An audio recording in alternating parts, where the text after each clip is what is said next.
नमस्कार, मैं Satyendra sir SSP GS में आप सबका स्वागत करता हूं। आज का जो टॉपिक है वो शोषण के विरुद्ध अधिकार है।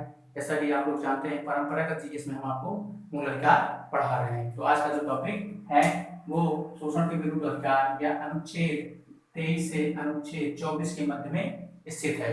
तो अनुच्छेद 23 की अगर हम बात करेंगे तो इसके अंतर्गत बलात्, श्रम,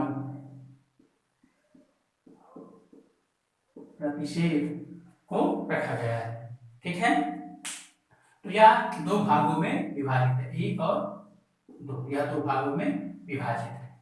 ठीक, अभी हम बात करते हैं बलात् श्रम प्रतिषेध की। तो प्रोविजन ऑफ फोर्स्ड लेबर भी इसको कहा जाता है। ठीक, तो बलात् श्रम का मतलब क्या है? जबरदस्ती श्रम करवाना। तो जबरदस्ती श्रम को भारत के संविधान में आपको मूल अधिकार दिया गया है कि आप किसी व्यक्ति या राज्य किसी व्यक्ति को जबरदस्ती श्रम नहीं करवा सकता है। ठीक है, और यह एक दंडनीय अपराध है। जबरदस्ती श्रम कराना क्या है? दंडनीय अपराध घोषित किया गया है। तो बलात् श्रम प्रतिषेध जो है यह दंड विहित करता है यदि कोई इसका उल्लंघन करेगा, बलात् श्रम प्रतिषेध का। ठीक है, तो हम बात कर लेते हैं कि 23(1) के अंतर्गत क्या है। तो 23 के अंतर्गत आपका बलात् श्रम है और प्लस मानव दुर्व्यापार है। मानव दुर्व्यापार, ठीक, इसी के अंतर्गत है। तो बलात् श्रम का भी अर्थ हमने आपको बता दिया। अब बात कर लेते हैं मानव दुर्व्यापार की। तो मानव दुर्व्यापार के अंतर्गत क्या क्या चीजें आएंगी? सर्वोच्च न्यायालय ने इसको समय समय पर विहित किया। तो इसमें जो है पहले अगर बात कर लेते हैं तो इसके अंतर्गत दास प्रथा आएगी। दूसरा नेक्स्ट ले लेते हैं, कोई भी इसमें ये जरूरी नहीं का पहला कौन सा दूसरा कौन सा। ठीक है ना, बात कर लेते हैं किसके? बलात् श्रम, बलात् श्रम। तीसरा बंधुआ मजदूरी। ठीक है, क्रय विक्रय इसका मानव। ठीक है, और व्यवहार किसका? महिला एवं बच्चों का। ठीक है, तो ये मानव दुर्व्यापार के अंतर्गत निश्चित किया सर्वोच्च न्यायालय ने ये सारी चीजें आएगी। सबसे पहले बात कर लेते हैं दास प्रथा की।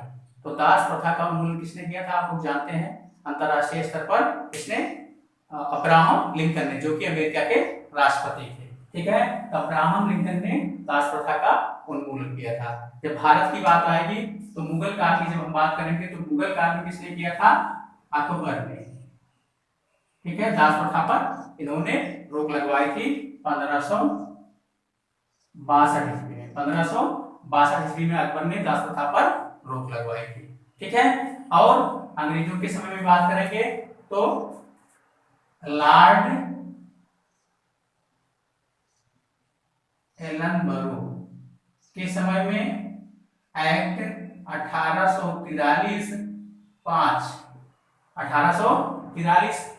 के तहत 1843 के तहत जो है दास प्रथा का उन्मूलन किया गया था अंग्रेजों के समय में। किसने किया था? लॉर्ड एलन बरो ने, यह भारत के गवर्नर जनरल थे। ठीक है, ये दास कौन थे? दास ऐसे प्राचीन काल या मध्यकाल की बात करेंगे तो ये युद्धबंदी हुआ करते थे जिनको कि दास के रूप में ले जाया जाता था। ठीक है, अब हम बात कर लेते हैं बलात् श्रम की। अर्थात हमने भी आपको बताया कि बलात् श्रम का मतलब ये है कि जबरदस्ती किसी से श्रम करवाना क्या है? प्रतिषिद्ध करता है कि आप किसी को जबरदस्ती श्रम नहीं करवा सकते हैं। बंधुआ मजदूरी का क्या है? बंधुआ मजदूरी के अंतर्गत ये देखा गया है प्राचीन काल और मध्यकाल में कि व्यक्तियों को, जो धनाढ्य लोग होते थे, वो लोग गरीब व्यक्तियों को पैसा देते थे ब्याज पर, और ब्याज के बदले पूरे जीवन वो व्यक्ति जो है उनके यहाँ मजदूरी करता था, जिसको क्या कहा गया? बंधुआ मजदूरी। ठीक है। क्रय विक्रय, क्रय विक्रय के अंतर्गत मानव अर्थात मानव का वस्तु की तरह आप क्रय विक्रय नहीं कर सकते हैं, ये प्रतिषिद्ध किया गया है। और व्यापार अर्थात किसका व्यापार, महिला एवं बच्चों का व्यापार आप अनैतिक रूप से नहीं कर सकते हैं। ठीक है। तो ये सारी चीजें इसके अंतर्गत आती हैं कि यदि आप महिला एवं बच्चों का व्यापार करते हैं और मानव का क्रय विक्रय करते हैं, बंधुआ मजदूरी, बलात्श्रम और दास प्रथा, इन सब कार्य को करते हैं, तो आप अनुच्छेद 23 के तहत जो है दंड के भोगी होंगे। ठीक है। तो अब इसके अंतर्गत जो है अनुच्छेद 35 के तहत संसद को अधिकार दिया गया है कि और यह दंड से संबंधित जो है नियम कानून बना सकती है। कहने का मतलब ये है कि अनुच्छेद 35 के तहत संसद को अधिकार दिया गया है कि वह समय समय पर इसके उन्मूलन के लिए या शोषण के विरुद्ध अधिकार के लिए जो है विधि बनाए। ठीक है। अब हम बात कर लेते हैं कि इसका उपयोग अनुच्छेद 35 के तहत संसद ने समय समय पर कौन कौन से नियम बनाए। तो अगर हम बात करें यहाँ पर सर्वप्रथम, तो यहाँ पर बात करेंगे तो 1976 ईस्वी में बंधुआ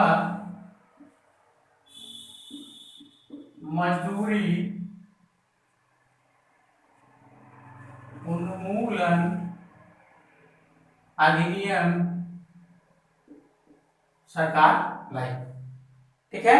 कौन सा, बंधुआ मजदूरी उन्मूलन अधिनियम 1976 के द्वारा इसको क्या कर दिया गया, प्रतिषिद्ध कर दिया गया। बंधुआ मजदूरी नहीं कराई जा सकती किसी व्यक्ति।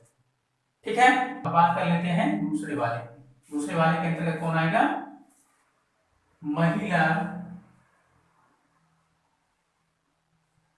एवं बाल व्यापार उन्मूलन अधिनियम 1986 महिला एवं बाल व्यापार अधिनियम 1986। ठीक है। तो ये दो नियम बनाए गए जिसके तहत ये वाला आपका निषेध किया गया और 76 के तहत बंधुआ मजदूरी को प्रतिषिद्ध किया गया। ठीक है। अब हम बात कर लेते हैं कि जैसे अगर आप स्वेच्छा से कोई कार्य करते हैं तो यह इसका अपवाद होगा। आप स्वेच्छा से बिना किसी पैसे के, बिना किसी दबाव में आकर आप कार्य स्वेच्छा से करते हैं तो यह इसका अपवाद होगा। ठीक है। किसका, इस शोषण के बलात्कार प्रतिषेध का। अब हम बात कर लेते हैं कि 2 में क्या है, तो 2(1) का क्या है, अपवाद है। अनुच्छेद 23(1) का ये अपवाद है। 2 में क्या कहता है, यदि सार्वजनिक कार्य कोई करना है और उसके तहत आपको सार्वजनिक कार्य के लिए करवाया जा सकता है, चाहे वो जबरदस्ती करवाया जाए, चाहे जैसे सार्वजनिक, जिसमें सार्वजनिक हित के कार्य को आपसे करवाया जाएगा, तो 23(2) जो है 23(1) का क्या है, अपवाद है। ठीक। और क्या है इसके अंतर्गत कि जैसे कुछ समय समय पर वाद लाएंगे, उन वादों की हम यहाँ पर चर्चा करेंगे। ठीक है। तो जैसे एक वाद है आपका दीना बनाम भारत संघ एक वाद लाया गया था, जिसके तहत ये निश्चित कर दिया गया कि जो कैदी होते हैं उनको उनके कार्य का मेहनताना दिया जाए, नहीं तो वो भी क्या आ जाएगा, जबरदस्ती श्रम में आ जाएगा, अर्थात उसे जबरदस्ती श्रम करवाया जा रहा है। इसीलिए जो कैदी बंद होते हैं जब जेल में, तो उनके कार्य के लिए उनको उनका मेहनताना प्रदान किया जाता है। ये निर्धारित किया गया किस अपवाद में, तो इस वाद में तो दीना बनाम भारत संघवाद में ये निश्चित किया गया। ठीक है। ये तो रही है। अब बात कर लेते हैं दूसरे वाले की। दूसरा एक वाद है जिसको बोलते हैं हम क्या, बंधुआ मजदूरी मुक्ति मोर्चा। बंधुआ मजदूरी मुक्ति मोर्चा, बंधुआ मुक्ति मोर्चा में कह सकते हैं इसको हम, बंधुआ मजदूरी मुक्ति मोर्चा बनाम भारत संघवाद में सुप्रीम कोर्ट ने निर्धारित किया, जहां कहीं भी बंधुआ मजदूरी होती हो उसको ढूंढा जाए और उसका खत्म करने के उपाय सोचे जाए। ठीक है, तो ये रही बात इसकी पद्ममुखी मोर्चा की। अब हम बात कर लेते हैं, एक और बात है नीरजा। नीरजा बनाम मध्य प्रदेश राज्य। तो इस वाद में यह निश्चित किया गया कि सिर्फ बंधुआ मजदूरी का हित उन्मूलन न किया जाए, बल्कि बंधुआ मजदूरी से छुड़ाए गए व्यक्तियों को जो है उनके पुनर्वास भरण पोषण की भी व्यवस्था राज्य करे। ये इसके अंतर्गत निर्धारित किया गया। ठीक है, तो हमारे ख्याल से ये वीडियो आपको पसंद आया होगा, और अगर आपको पसंद आया है तो लाइक और शेयर जरूर करिए।